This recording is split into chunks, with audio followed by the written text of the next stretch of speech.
I'm going to tell you exactly what my own son said to me, and then what I did. You decide who was wrong. I have the folder in front of me right now. Manila, soft at the corners, the kind you buy in a 3-pack at the drugstore because you tell yourself you'll only ever need one. There's a coffee ring on the tab. I made it the morning after the rehearsal dinner, sitting at my own kitchen table at 6:15 before the sun was all the way up, before my hands had stopped being cold. Inside that folder is a contract with my name on it, Lorraine Ann Petrowski.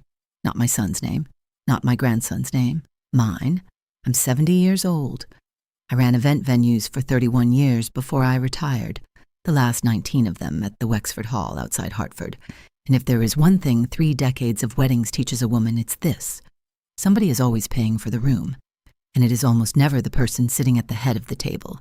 So when my grandson Tyler sat me at the kids' table at his own rehearsal dinner so the adults could network, I didn't say a word. I want you to sit with that for a second, the way I had to. I'm not going to pretend I felt nothing. I felt it the way you feel a draft come under a door. Quiet, cold, and impossible to unfeel once you've noticed it. But I have never once in my life raised my voice to get something I wanted, and I wasn't going to start at a rehearsal dinner in a barn in Litchfield County with 60 people watching and a string quartet tuning up in the corner. I just folded my hands in my lap, and I waited. Because here's the thing nobody at that table understood yet, the thing not even my son understood, the thing that wouldn't come out until 3 days later in a room that smelled like burnt coffee and cut peonies. The entire weekend, every linen, every chair, every minute of music was sitting on a contract that could be canceled with one signature. Mine. You want to know what my son said to me. I'll tell you. But first you need to understand how we got to that barn. Because none of this happens without 2 years of small moments stacking up like dishes in a sink nobody wants to wash. My husband Walt died in March of 2021. Pancreatic cancer, 11 weeks from diagnosis to the funeral. Fast the way the doctors warn you it can be fast and you never believe until it is. We'd been married 44 years. He built the dining table I still eat breakfast at every morning. White oak, the spring of 2004, because our old one had a wobble he couldn't fix, and a man who can't fix something just builds a new one instead. That's who Walt was. He didn't complain. He solved. I inherited that habit, I think. I don't complain. I solve. After Walt died, my son Brian started calling me every Sunday at 5, like clockwork, like a meeting he couldn't reschedule. 15 minutes, sometimes less. He'd ask how I was doing, I'd say fine, and we'd talk about his job at the insurance company, or his wife Donna's garden, or Tyler, my only grandchild, 26 now, getting married that September, to a sweet, slightly overwhelmed young woman named Brianna. I loved those calls. I want to be honest about that, because what's coming isn't a story about a son who never loved his mother.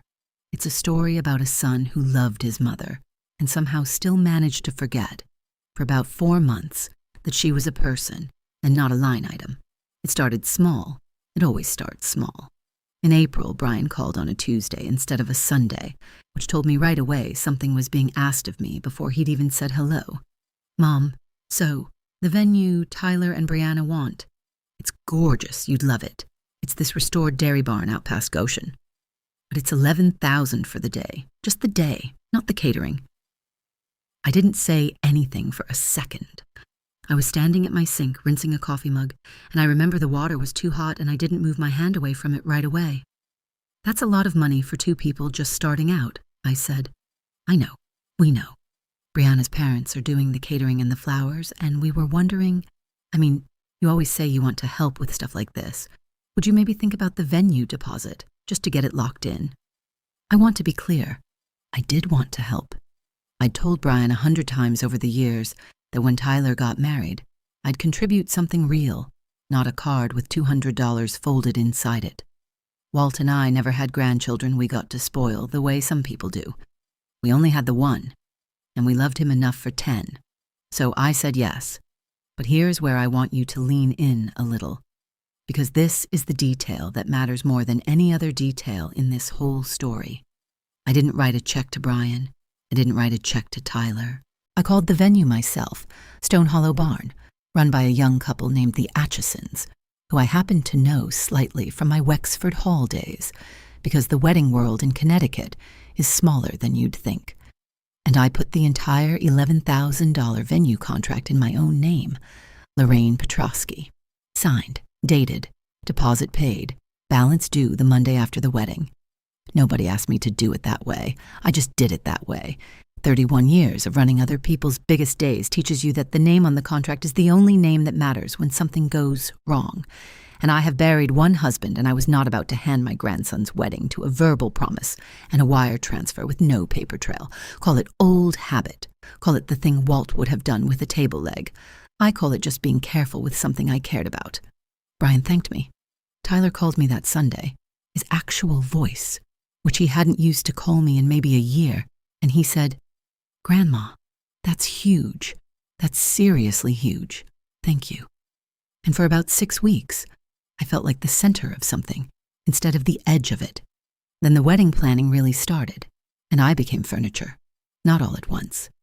A slow fade, the kind where you don't notice the room getting dark until you go to read something and realize you can't. I wasn't on the group text with the venue coordinator, even though my name was the one on the contract, and every email from the Atchisons, technically, had to come through me for anything involving the balance or the insurance writer. Brianna's mother, Charlene, took that over within about 3 weeks. She simply started CCing herself on everything and answering before I'd even opened my phone. And because I am not a person who fights for the privilege of doing paperwork, I let her. I wasn't asked about the menu. I wasn't asked about the seating. I found out the colors were sage green and dusty rose from a Pinterest board Brianna posted publicly, not from anyone in my family. And at some point in July, on one of our Sunday calls, Brian said something that I want to repeat to you exactly, because I have turned it over so many times since that I could probably say it in my sleep. "Mom, I just want you to know, Tyler and Brianna really see this wedding as their thing, you know? Like their generation, their style. We're trying to just let them have it. Let the kids have their day. Their day." I understood the sentiment. I even understood the kindness underneath it. Brian genuinely believed he was protecting his son from a meddling older generation, the way he'd probably read about in some article. What he didn't seem to register, not even a little, was that I had never once tried to plan a single detail of that wedding. I hadn't suggested a flower. I hadn't suggested a font for the invitations. The only thing I had done was make sure there was a barn standing there for them to get married in. "Of course," I said. "It's their day." I said it the way you'd agree that water is wet, pleasant, final. And underneath it, something in me went very quiet and very still, the way the air goes still before you notice the kettle's been on too long. I am telling you all of this so that when we get to the rehearsal dinner, you understand it wasn't one bad night. It was the last domino in a line that had been falling, slow and silent, since April. The rehearsal dinner was the Thursday before the wedding, held in the same barn, because the Atchisons were generous enough to let the family use the space the evening before for a smaller gathering. 60 of us instead of the 140 coming Saturday. String quartet, a buffet of short ribs and roasted vegetables, twinkle lights strung up under beams that still smelled faintly of old hay and new varnish, the kind of smell that gets into a wool blazer and stays there for a week. I remember exactly what I was wearing. Navy dress, my mother's pearl earrings, the only jewelry of hers I kept after she passed in 1998. I remember because I keep replaying the moment I walked in that dress, with those earrings, carrying a card for Tyler and Brianna, with $400 in it, even though I'd already covered $11,000 for the room we were all standing in. And I remember scanning the place cards laid out on a long farmhouse table by the entrance, looking for my name among the parents and the aunts and the close family. It wasn't there. I checked again. Slower this time, the way you check a second time for your keys, even though you know exactly where you put them and you're really just hoping reality changes its mind. Donna found me standing there. My daughter-in-law has a kindness in her that Brian married well above his ability to recognize at the time, and she has never once, in 28 years, been anything but decent to me. "Lorraine, you're at table 6, she said, and there was something careful in how she said it, a small flinch around the eyes. Table 6 was at the far end of the barn, past the bar, tucked near the side door where the caterers came in and out with trays. 8 place cards, Tyler's 2 younger cousins, 14 and 16, Brianna's nephew, about 10, already drawing on the paper tablecloth with a crayon someone had thoughtfully provided. a few of the younger groomsmen's dates, mid-20s, scrolling their phones, and my place card written in the same careful calligraphy as everyone else's, sitting between a booster seat and a kid's menu with a maze on the back. Lorraine. Just Lorraine. Not Grandma. Not Mrs. Petrosky. Just my first name, like I was one more cousins plus one nobody had bothered to ask the relationship of. I stood there for what was probably 4 seconds and felt like 40. I want to be honest with you about something. There was a version of that night where I picked up that card, walked it over to the head table, and set it down next to my own son's plate, without a word, just to watch his face. I thought about it. I am not a saint, whatever this story might end up sounding like by the time I'm done telling it. I thought about it the way you think about pulling a fire alarm in a building that isn't on fire. Not because you will, but because for 1 second the thought is genuinely satisfying. I didn't do it. I walked to table 6. I pulled out the folding chair next to the 10-year-old with the crayon. I sat down, smoothed my napkin into my lap, and I smiled at him. "What are you drawing?" I asked. "A dinosaur," he said very seriously. "But it's actually a dragon." "Ah," I said. "The best ones usually are. If you're watching this and you've raised children, or buried a husband, or built anything that outlasted the people who didn't bother helping you build it, you already know the particular kind of silence I mean. It isn't empty. It's loaded. It's the silence of a woman doing arithmetic she has no intention of showing anyone the answer to. Across the barn, I watched Charlene, Brianna's mother, a tall woman with a voice trained for hosting fundraisers, the kind of warmth that switches on and off depending entirely on who's in the room with her, work the head table like she'd built it herself, and in a sense, in her mind, she had. She'd handled the flowers, she'd handled the catering vendor, she had, I'm quite sure, handled the seating chart, because when I asked Tyler later quietly, who'd arranged table 6, he didn't quite meet my eyes. Charlene thought it'd be good to mix the younger family in one spot, he said. Free up the head tables for, actual conversation. Networking. Kind of. You know, Dad's work people, Brianna's dad's old law partners. Wasn't anything, Grandma. It's just seating. Just seating. I have spent 31 years of my professional life knowing that there is no such thing as just seating. A seating chart is a map of who a room believes matters. I had drawn hundreds of them myself, for brides who would not speak to their own sisters, for grooms whose fathers hadn't been invited at all, and I had never once made one of those charts without understanding exactly what message it sent. Tyler didn't understand that. He genuinely, I believe, thought it was logistics. 26-year-olds rarely understand that logistics are never neutral. Charlene understood it perfectly. I am almost certain of that.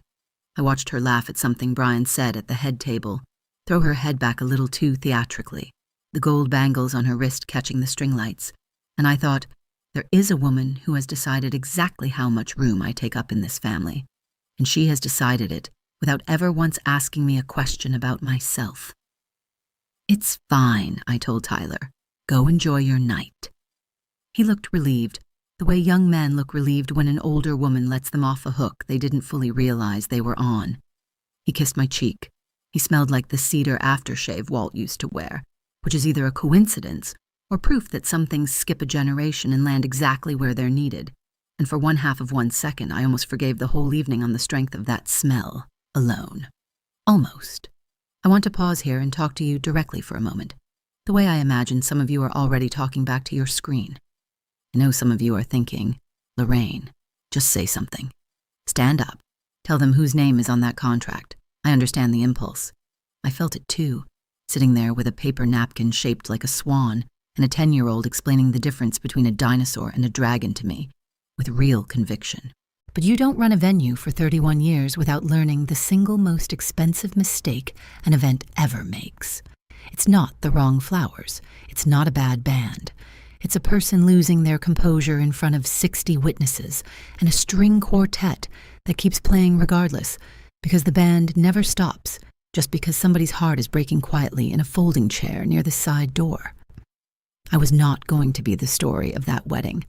I had decided that the moment I sat down at table 6, I was simply going to be the reason there was a wedding at all, and I was going to let that fact sit exactly where I'd put it, in a folder, in a drawer, until the moment it would matter most.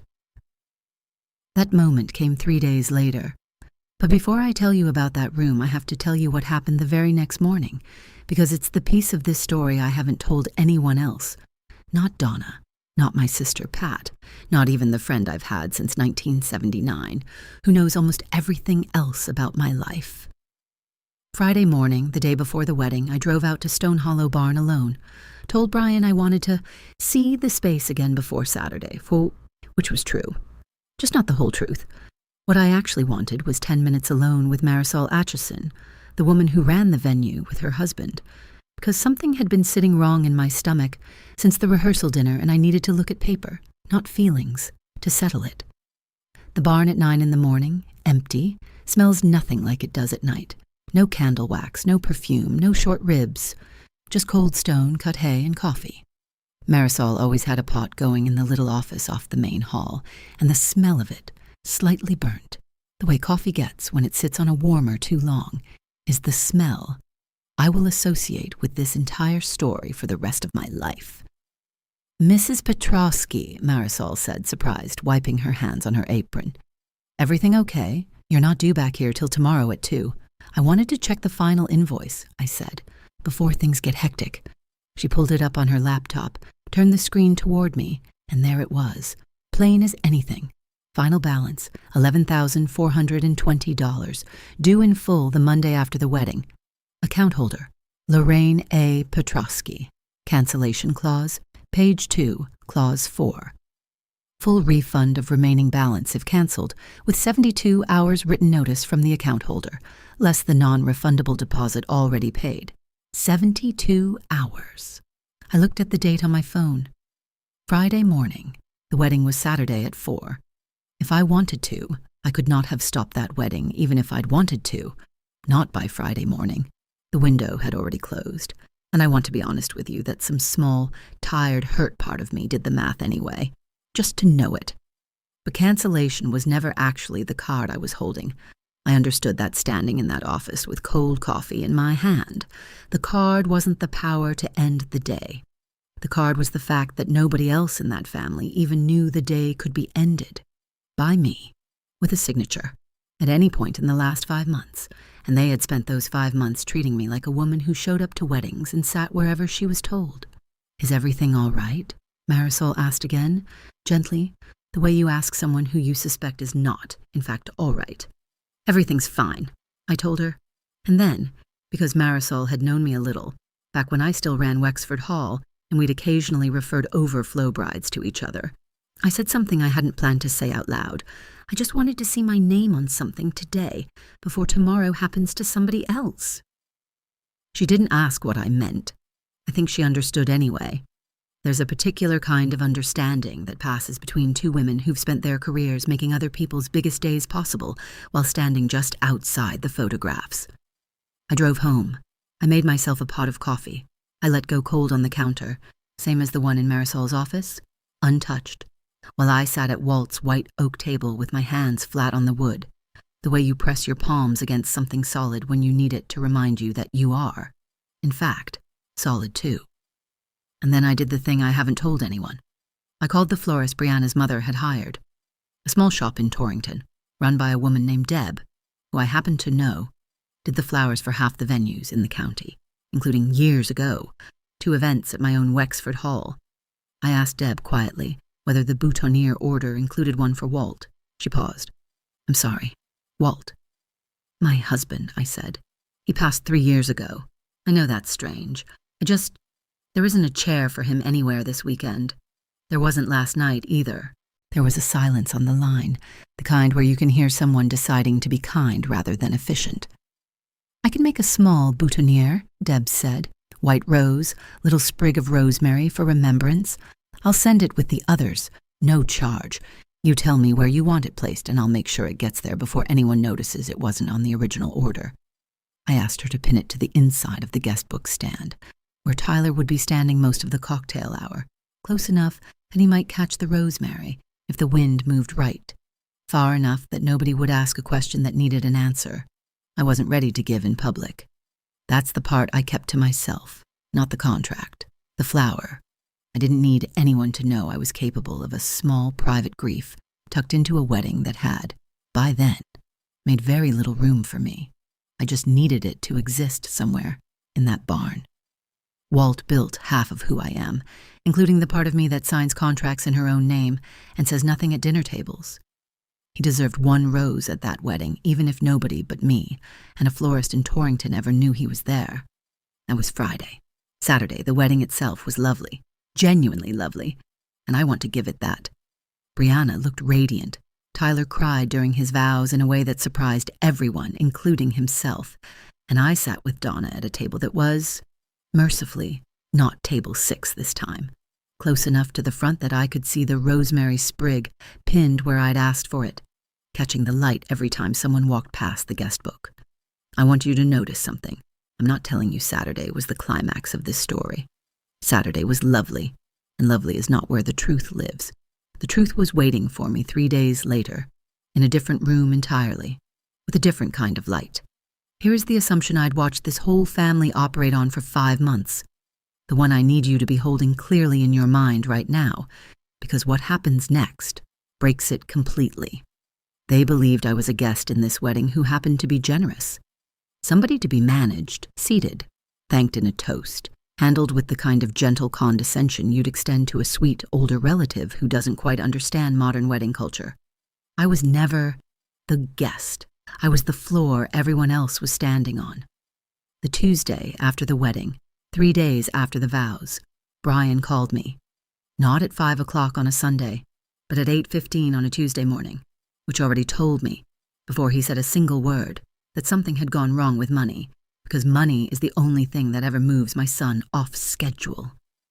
"Mom," he said, and his voice had a strange flatness to it, the voice of a man reading from a script he hadn't written. The Atchisons called me. They said the final balance on the venue hasn't been paid, $11,400.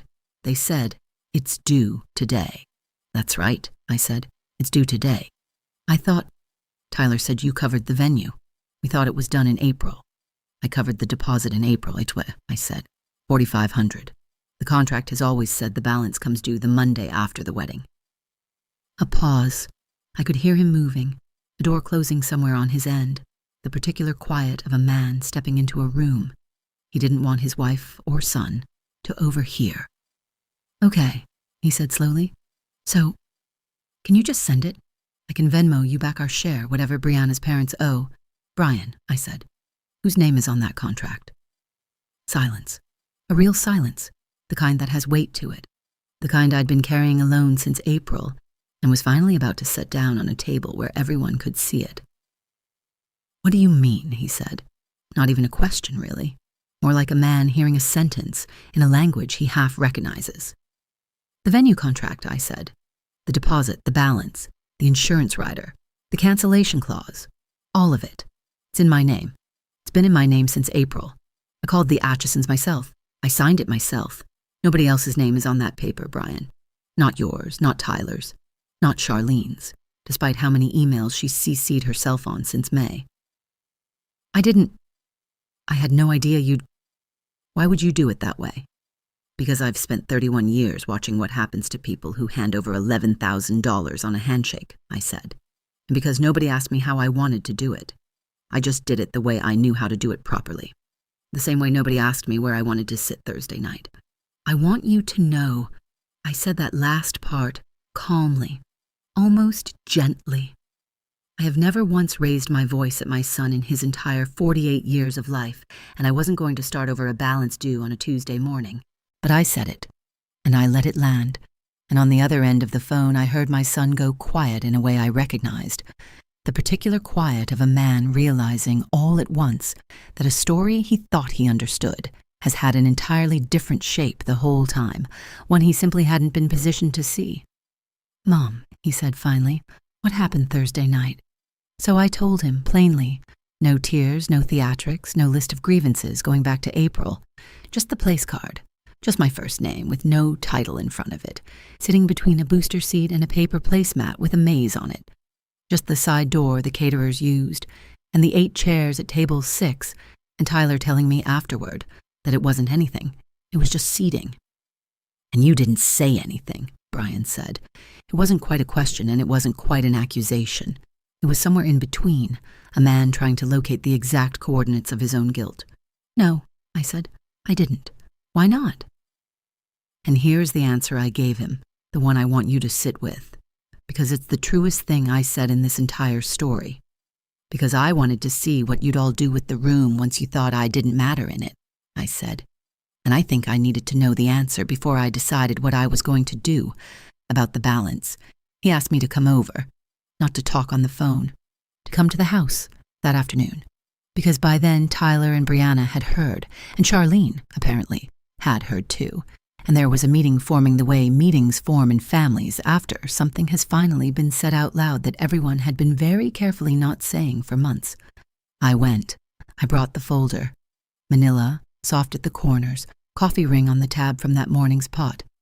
I want to take you into that room now, because this is the part where the dialogue matters more than anything I could tell you about it afterward. This is the part I've replayed more than any other moment of my whole life, except maybe the morning Walt told me his diagnosis, and for very different reasons. Brian and Donna's living room smelled like burnt coffee. Brian had made a pot that morning and let it sit on the warmer for hours out of nerves, the same smell from Marisol's office, and I remember thinking, even walking in, even before anyone had said a word, that this was apparently the smell my whole family was destined to associate with the truth this particular September. Tyler was there, sitting on the arm of the couch instead of in it, the way young men sit when they're too anxious to commit to actually sitting down. Brianna was beside him, pale, clearly having been told something in the car on the way over that she hadn't fully processed yet. And Charlene was there too, which surprised me. Brian must have called her, must have understood immediately that whatever this was, it touched her seating chart as much as it touched his mother. I sat in the armchair nearest the window. I set the folder on my lap. I didn't open it yet. Grandma, Tyler started, and his voice cracked slightly on the second syllable. Dad told us about the contract. I had no idea. I swear to God, I had no idea you. I know you didn't, I said. That's not actually the part I want to talk about. Charlene shifted in her seat. I watched her decide in real time whether to speak first or wait me out, and I watched her choose to speak first, which told me almost everything I needed to know about how she operates in a room. Lorraine, if this is about the seating Thursday, I want to explain. It really was just about logistics. We had so many close family members and the head table's only seat. Charlene, I said, and I kept my voice exactly the same temperature. It had been the whole conversation. No rise, no edge. I'd like to ask you one question, and I'd like an honest answer because I think it'll save us both a great deal of time. When you made that chart, did you know I was the one who'd put down the deposit on the room you were seating everyone in? The silence in that living room had a texture to it. I could hear the refrigerator humming in the kitchen. I could hear Brian's coffee maker clicking off its warming cycle finally, mercifully, 3 hours too late. I knew you'd helped with some of it, Charlene said carefully. I didn't know the extent. Would it have changed where you sat me? Another pause, longer this time. I don't know, she said, and to her credit, and I want to give her this credit, because I promised myself when I started telling you this story that I would tell it honestly, including the parts where the people who wronged me were still, undeniably, people. To her credit, she didn't try to dress that answer up into something prettier than it was. Probably not, if I'm being honest. I think I just saw an older woman who wasn't going to make a fuss, and I built the chart around the people I thought needed managing. I let that sit for a second before I answered, because it deserved to sit. That's the most honest thing anyone's said to me all week, I told her. I appreciate it more than you might expect. Brianna spoke for the first time, quietly, the way brides speak when they're realizing their wedding has become a chapter in someone else's much longer story. Mrs. Petrosky, I'm so sorry. I didn't even look at the chart before it went out. I should have. You're 25, and you were planning a wedding for 140 people, I said. I'm not here to collect an apology from you, sweetheart. You didn't do this. You just didn't notice it.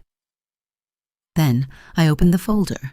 I laid the contract on the coffee table between us, flat, the way I'd laid hundreds of contracts on hundreds of coffee tables for hundreds of other families over 31 years, except this was the first time in my career the client and the family were the same people, and the realization of that struck me harder than I expected. sitting there in Brian's living room with the smell of burnt coffee and the late afternoon light coming sideways through the blinds. "This is the venue contract," I said. "It's been in my name since April. The deposit, the balance, the insurance, the cancellation clause, every piece of paper that made Saturday possible has my signature on it. Not because I wanted credit, but because nobody asked me how I wanted to handle it, and so I handled it the way I know how to handle things. The balance is due today. I'm going to pay it. I want to be very clear about that before anyone in this room starts feeling sorry for themselves. I'm paying it either way, because I love Tyler, and I'm not in the business of leaving venues unpaid out of spite." "Mom," Brian started. "I'm not finished," I said gently, and he stopped, which is a thing my son has not done for me in roughly 30 years. "But I want every person in this room to understand something. For 5 months, I have been a line item to this family. I was the deposit. I was the favor. I was the relative you put at the table by the side door because you assumed I'd rather be useful than be seen. And the truth is, you were half right. I would always rather be useful than be seen. I built a career on being useful and invisible at the same time. But there is a difference between a woman who chooses invisibility and a woman who has it assigned to her without being asked. I chose the first one for 31 years at Wexford Hall. Every single wedding, every single bride who never once thanked the woman running the lighting and the timeline behind the curtain. I did not choose the second one Thursday night at my own grandson's rehearsal dinner, and I think some of you owe each other a conversation about why that seemed acceptable to plan." Tyler had tears in his eyes by then, and I want to tell you because I promised you restraint, and I intend to keep that promise, that I didn't reach for him, didn't soften it, didn't tell him it was okay before he'd had a chance to actually sit with whatever he was feeling. I just let him feel it. "Grandma," he said, "I'll fix the chart. I don't know what to even do now. The wedding's over. I can't unseat you." "You can't," I agreed, "and I don't need you to. What's done is done, and honestly, I had a perfectly nice conversation with a 10-year-old about dragons. But I'll tell you what you can do if you want to actually fix something instead of just feeling bad about it for a week and then forgetting. Anything," he said, "you can ask me, going forward. Not assume, not delegate to whoever's loudest in the group chat. If you want my help with something, ask me directly. And if you want my opinion on something, ask me that too. And if the honest answer is that you don't want either, that's allowed. But then don't ask for the $11,000 either. You don't get to skip the woman at every step except the one where the bill comes due." I watched that land on him the way a true thing lands on a young person, for maybe the first time in their life, not as an accusation but as a fact about the world they'd somehow managed to avoid learning until now. Charlene cleared her throat. "Lorraine, for what it's worth, I'd like to host a dinner, properly, with you at the head of the table if you'd allow it. I know that doesn't undo Thursday. I'd just like the chance to do it differently." I looked at her for a moment. I thought about the bangles catching the light, the laugh thrown back a little too theatrically, the honest answer she'd given me 20 minutes earlier. That probably cost her more than she let on. People who arrange rooms the way Charlene arranges rooms rarely apologize with their whole chest. This was about as close as she was built to get, and I decided, sitting in that armchair with a coffee-stained folder on my lap, that I was willing to accept an apology shaped like an offer instead of one shaped like a confession. "I'd like that," I said. "Sometime when nobody needs anything from me. That's the part I'd actually enjoy." I paid the balance that afternoon before I left Brian's house, standing in his kitchen with my phone in hand while the coffee maker clicked uselessly behind me. $11,420, transferred in full, no conditions, no lecture attached to the payment itself. I want to be honest about why. It wasn't generosity exactly, though I suppose it looked like generosity from the outside. It was something closer to identity. I am the kind of woman who finishes what she starts, who pays what she owes, who does not let a grudge sour a contract she signed in good faith. Walt used to say, I had the integrity of someone who'd never once needed it tested, and he was wrong about that. It had been tested plenty that very week, in fact. But I think what he meant was that I never let the test change the answer. I paid because the venue deserved to be paid, regardless of what the family deserved. I drove home that evening with the windows down, the September air starting to carry that first edge of cold that tells you fall is closer than you thought, and I sat at Walt's white oak table again, the same one, the same chair, and this time the coffee I poured myself I actually drank while it was hot, all the way to the bottom of the cup. I want to tell you what changed after that, and I want to tell you what didn't, because I think the honest version of this story refuses to wrap itself into something tidier than it actually was. What changed? Brian calls on Sundays at 5 again, same as always, but he asks different questions now. Not, how are you feeling? Which is a question that lets a person say fine and end the conversation. He asks, what are you working on? Which is a question that assumes I have a life with actual content in it, not just a life waiting politely on the other end of a phone line for his attention. It's a small shift. It matters more than it sounds like it should. Tyler texts me now, not just calls when something's needed. Pictures of his apartment, a recipe he tried, a dumb meme about dragons that I'm fairly sure is connected in his mind, if not explicitly in the text, to that 10-year-old at table 6. He and Brianna came to dinner at my house in October, the white oak table set for 3, and he asked me, unprompted, what Walt would have thought of Brianna. I told him the truth, that Walt would have liked her enormously and would have teased Tyler mercilessly about the boutonniere on his guest book stand if he'd lived to see it, and that he never got the chance, and that I was the only person who knew it had been there at all until just now. Tyler didn't say anything for a moment. Then he asked quietly if I'd tell him more about his grandfather sometime. Not at a holiday, not in a toast, just sometime over coffee, the way you'd ask to borrow a book you suspect might actually matter to you. I said yes. Charlene hosted that dinner she promised in November, and I sat at the head of her table, and it was a perfectly pleasant evening. And I will tell you honestly that I have not fully decided what I think of Charlene yet, and I'm not sure I need to. Some people you forgive completely. Some people you simply recalibrate your expectations of and decide that recalibration is its own form of peace. I think Charlene falls into the second category, and I think that's allowed. What didn't change? I still keep the folder. Manila, coffee ring on the tab. I haven't thrown it away, and I don't intend to, and I'll tell you exactly why. Because I think it's the truest thing I can leave you with. It isn't there as ammunition. The contract's paid in full. The balance is settled. There's nothing left in that file that could hurt anyone, even if I wanted it to. Which I don't. I keep it because it's proof, to myself, on the days I start to doubt it, that I have always been the kind of woman who holds the room up, whether or not the room remembers to thank her for it. I don't need the family to remember that fact every day. I needed, for exactly one Tuesday morning, to remind them myself calmly, without raising my voice, the same way I've done everything else in my life. Walt's table built without complaint, 31 years of weddings run from behind a curtain, a rosemary sprig, pinned somewhere nobody but me would ever look for it. There's one more thing I haven't told anyone, and I'll tell you now, because I think you've earned it by staying this long. There's a chair at my dining table that's been empty since March of 2021. I never replaced it, never folded it away into the garage with the others I don't use. It sits across from mine every single morning, at the white oak table Walt built the spring of 2004, and some mornings I pour 2 cups of coffee out of habit before I remember there's only one of us drinking it now. I haven't told Brian about that chair. I haven't told Tyler. I'm not sure I ever will, and I'm not entirely sure why I'm telling you, except that maybe some of you are sitting at a table with an empty chair of your own, and maybe some of you have spent a whole family gathering at the table by the side door, wondering if anyone would notice if you simply stopped showing up to family gatherings altogether.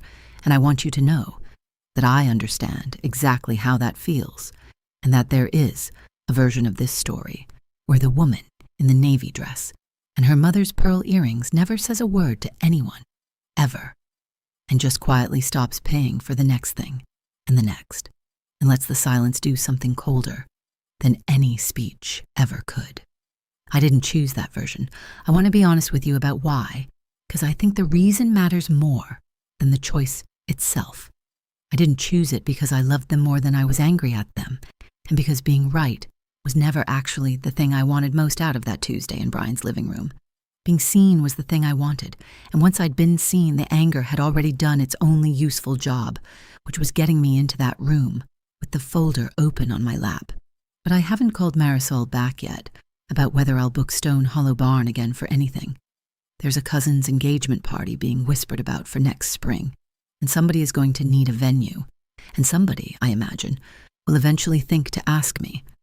I've left that call unreturned for 3 weeks now, not out of spite, but because I find I like, for the first time in this whole story, simply being the one who gets to decide when she's ready, and there's still an empty chair across from mine every single morning, and I still don't know, some days, whether I keep it there because I'm not finished missing him, or because some part of me has decided that a table is only really worth sitting at if there's room left in it for the people who built it. And I haven't decided yet whether that's a kind of grief, or the truest thing I know about how to set a table at all. You can decide that part. I think I'll leave that one with you.